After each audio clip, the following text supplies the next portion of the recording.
नमस्कार, आदाब, सलाम, प्रणाम।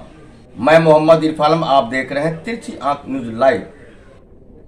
सीपीएम के प्रत्याशी संजय सिंह के घर पे आवास पे आए हुए हैं। यहाँ विभूतिपुर के विधायक अजय भाई भी आए हुए हैं। इनसे हम बात करेंगे 7 मई जो चुनाव है इसकी तैयारी क्या कर रहे हैं, जब क्षेत्र जाते हैं समस्या क्या बताते हैं। चलिए हम बात करते हैं विधायक जी से। तिरछी आंख में आपका स्वागत है। आपका भी बहुत बहुत शुक्रिया। अजय भाई, इलेक्शन है, नामांकन भी होगा, आप क्षेत्र घूम रहे हैं। क्षेत्र में क्या समस्या है, क्या दिक्कत है, क्या परेशानी जनता बोलते हैं, इसके बारे में पहले बताओ। क्षेत्र की जनता सबसे पहले आपसे पहले जो भी रहे हैं उनके बारे में एक बड़ी शिकायत यहाँ की जनता करती है कि जनप्रतिनिधि के 3 काम होते हैं। पहला होता है कि जनता के सुख दुख का हिस्सा होना, दूसरा होता है कि जनता के सवाल को अपने सदन में उठाना, और तीसरा उसका सवाल होता है कि डेवलपमेंट के काम में उनकी जिम्मेदारी जो होती है वो पूरा करना। जी, अब इस 3 आधार पर ही जनता हमसे बताती है कि मेरे जो जनप्रतिनिधि थे, ज्यादा लोग बोलते हैं कि जनप्रतिनिधि इससे पहले जो रहे हैं अभी तक, वो जीत करके जाते हैं, कभी वो मिलते नहीं। वो या तो पटना रहते हैं या दिल्ली रहते हैं। सुख दुख का हिस्सा कैसे वो बन सकते, जब रहते ही नहीं है तो सुख दुख का हिस्सा नहीं बनते। दूसरा उनका जो है सदन में सवाल को उठाने का, ये भी लोगों का बहुत बड़े पैमाने पर कहना है कि हमारे यहाँ का जो मेन सवाल जो रहा, उस सवाल को जनता के सवाल को जनप्रतिनिधि या खास करके मेंबर ऑफ पार्लियामेंट उन्होंने नहीं उठाया। हमने टीवी पर उसके सवाल को नहीं देखा, क्योंकि टीवी पर विधानसभा, असेंबली, पार्लियामेंट सबका लाइव होते रहता है। जब भी कोई उसका एमपी सवाल करता है तो पूरे देश की जनता देखती है। अब बेचारे बिहार की जनता तरस रही है इन सवाल के लिए, और खास करके खगड़िया की जनता वो इस सवाल से है।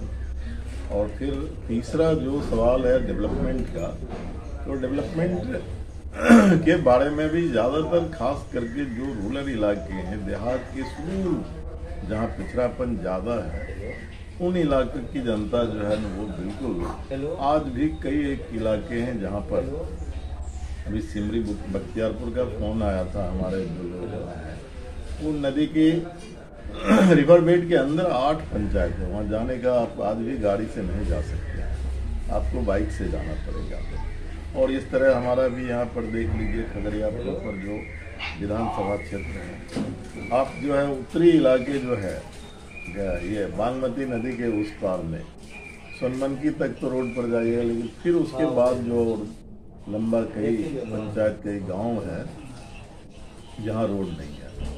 तो ना सिर्फ रोड नहीं है बल्कि और भी कई जो संसाधन होने चाहिए, स्कूल का या फिर आपको हॉस्पिटल्स का, तो ये फैसिलिटी जो है जनता की जिंदगी के लिए यहाँ रोजगार चाहिए। और रोजगार के मामले में कृषि का एक प्रमुख केंद्र उत्तर बिहार में खगड़िया को माना जाता है। यहाँ मक्का की खेती, उस मामले में हम कह सकते हैं कि बिहार का 1 नंबर का शायद होगा।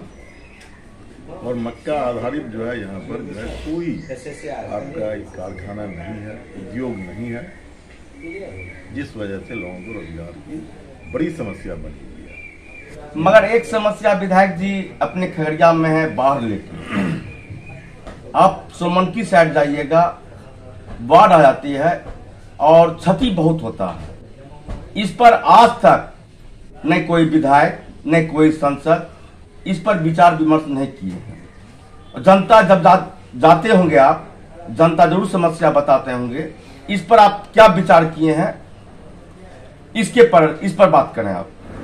नहीं, इस पर हमारी पार्टी की मतलब जो समझदारी साफ है, क्योंकि इस सवाल को आपने बताया कि बाढ़ और सुखाड़ पर कोई नहीं, मैं यहाँ के किसी एमपी या एमएलए के बारे में, एमएलए के बारे में तो मैं कह सकता हूँ क्योंकि एमएलए विधानसभा में बैठता हूँ। जी जी, एमएलए तो नहीं उठाया है, लेकिन मैं तो उठाया था।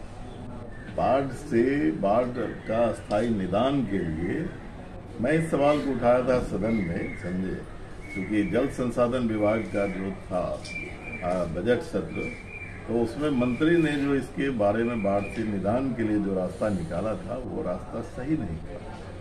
वो बाढ़ को और बढ़ाने वाला रास्ता था, क्योंकि कई नदियों को जोड़ करके एक नदी में जोड़ के फिर इसका डिस्चार्ज, वाटर डिस्चार्ज का वो रास्ता नहीं निकाला था।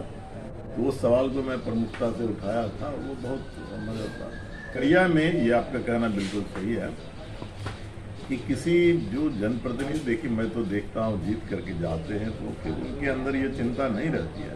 और मैं आपको बताऊं कि अभी मैं देख रहा हूँ, मैं भी तकरीबन 10 दिन से खगड़िया के पार्लियामेंट्री चुनाव में मैं लगा हुआ हूँ, हसनपुर से लेकर के खगड़िया तक, सिमरी बख्तियारपुर भी मुझे जाना है, अभी भी बात हो रही थी। तो मैं हर जगह यही सुनता हूँ कि एक जो आया है वो जो लड़ने के लिए उसके पास पैसे इतने हैं और वो पैसे आप बांट रहे हैं, पैसे कहाँ से ला रहे हैं, जिसके पैसे के आधार पर चुनाव को जीत लेने की कोशिश कर रहे हैं। मैं खगड़िया की जनता को कहना चाहता हूं कि अगर पैसे के बल पर ही कोई चुनाव जीत करके जाएगा तो आपकी समस्या का निदान वो नहीं कर सकता।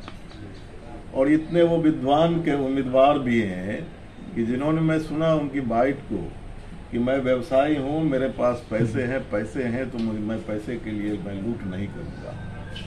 लेकिन उनके पास कुछ नहीं है तो वो तो जमा करने के लिए वो लूटपाट करेंगे। अब ऐसे विद्वान हैं कि उनके बात ये समझ में नहीं आती है, कम्युनिस्टों के इतिहास उन्हें मालूम नहीं है। दुनिया में और देश में एकमात्र कम्युनिस्ट पार्टी है जिसके नेता के घर पर कोई ईडी छापामारी नहीं कर पाया, जिसके ऊपर जो है जो बोल रहे थे, वक्तव्य दे रहे थे, उनके आका का ये औकात नहीं है कि कांग्रेस पार्टी के किसी एक नेता के ऊपर भ्रष्टाचार का। मगर तो महागठबंधन पर तो, विपक्ष पर तो छापामारी तो हो रही है ना, तो पार्टी तो एक है। ईडी का इस्तेमाल जो वो कर रही है जी। तो आप इलेक्ट्रल बॉन्ड के मामले को आप निकाल करके सुप्रीम कोर्ट ने साफ कर दिया है। इलेक्ट्रल बॉन्ड का जो पैसा है वो सबसे बड़ा भ्रष्टाचार का है। ये मैं नहीं कर रहा हूँ, सुप्रीम कोर्ट जी। और मैं सुप्रीम कोर्ट ही सिर्फ नहीं कहा, वित्त मंत्री सीतारमन जो है, निर्मला सीतारमन, उनके पति बहुत बड़े अर्थशास्त्री है, उन्होंने पूरी दुनिया को कहा इस देश के अंदर इससे बड़ा इलेक्ट्रल बॉन्ड से कोई बड़ा भ्रष्टाचार नहीं है। और सुप्रीम कोर्ट ने कहा कि इसमें सबसे बड़ा भ्रष्टाचार, सबसे ज्यादा पूंजी अगर किसी ने लिया कैपिटलिस्टों से, भ्रष्टाचारियों से, तो Bharatiya Janata party. Supreme court ने साफ करके बता दिया कि पैसे जो लिए गए, ये पैसे किस परिस्थिति में लिए गए। ईडी का छापामारी होता है और दूसरे दिन इलेक्ट्रल बॉन्ड का उनके पास चला जाता है बॉन्ड, और बॉन्ड जब जाता है तब छापामारी बंद हो जाता है। तो सारा सीट हम ही जीतेंगे, विपक्ष कोई सीट जीतेगा ही नहीं। अरे वो मुंगेरी लाल के हसीन सपने देख रहे हैं। वो बिल्कुल जान लीजिए 39 सीट वो बिहार में जीते हुए थे जी, 1 सीट विपक्ष था। मैं आज कह रहा हूं कि आप लिख लीजिए, उनके 39 सीट किसी कीमत पर वो नहीं जीत सकते। मैं ये दावा नहीं करता हूं कि एक भी सीट वो नहीं जीतेंगे, मैंने एक सीट छोड़ दीजिएगा। लेकिन जी, वो भी सीट हराने की मेरी कोशिश होगी। एक सीट को, वो भी जो भी नहीं, एक सीट तो अभी है, एक सीट जो हम कह रहे हैं कि वो उनको एक भी सीट पर देश की जनता को जीतने का इजाजत नहीं देना चाहिए। ये बात आपको हम कह रहे हैं, ये नहीं देना चाहिए, क्योंकि ये चुनाव सिर्फ एक एमपी का चुनाव नहीं है, ये इस देश के जो है किस्मत का चुनाव है, इस देश के संविधान का रक्षा का चुनाव है।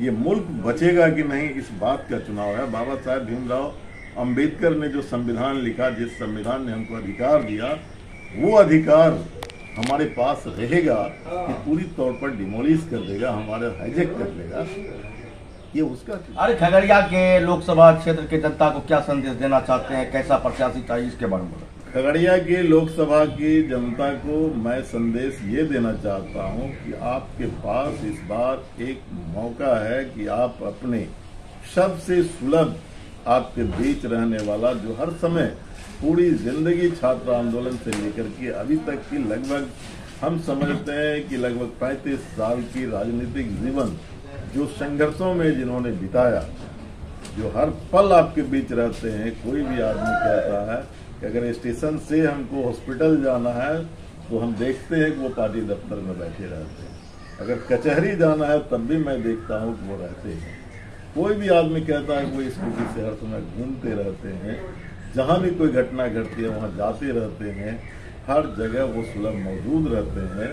और इसीलिए एक उनका अपना पॉलिटिकल बैकग्राउंड भी है, आप लोगों को पता है, उनको भी, सब लोगों को मालूम है कि मेरे पिताजी भी एमएलए थे, मैं भी एमएलए हूँ। तो जनता जानती है कि जब एमएलए को एक बार होता है तो 7 पुश्त की कमाई एक बार जमा कर लेता है। और जनता को आप कमाते हैं कि नहीं? आप कमा रहे? एक बार मेरा आपसे अनुरोध है कि आप विभूतिपुर घूम लीजिए, जहाँ का मैं एमएलए हूँ। विभूतिपुर तो दूर है, आप ही बोल रहे हैं 7 पुश्त कमाई। मेरी पूरी बात आप होने ही नहीं। आज बोलिए।